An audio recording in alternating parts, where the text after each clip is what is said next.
Adiala road پر دلخراش واقعہ، نورین نیازی نالے میں گر کر زخمی، ملاقات کے سفر پر بڑی افتاد۔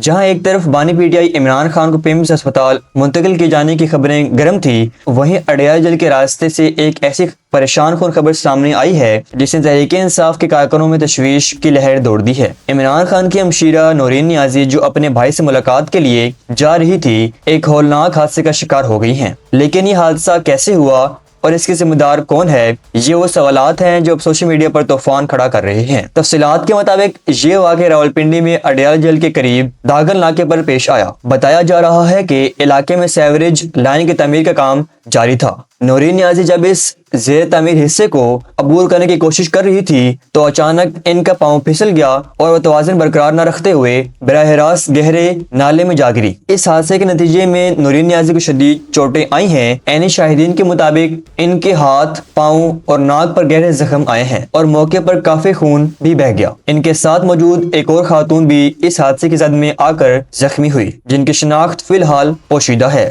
وہاں موجود لوگوں نے فوری طور پر دونوں خواتین کو نالے سے نکالا اور طبی امداد کے لیے منتقل کیا۔ خوش قسمتی سے نورین نیازی کی حالت اب خطرے سے باہر بتائی جا رہی ہے، لیکن ان کے زخمی کی نوعیت سنجیدہ ہے۔ سوشل میڈیا پر اس واقعے کی ویڈیو وائرل ہوتے ہی پی ٹی آئی سپورٹرز نے حکومت اور مقامی انتظامیہ کو کڑی تنقید کا نشانہ بنانا شروع کر دیا ہے۔ کیا یہ محض انتظامیہ کی نااہلی ہے یا سیکورٹی کے نام پر راستوں کو جان بوجھ کر دشوار بنایا گیا؟ یہ بحث اب شدت اختیار کر رہی ہے۔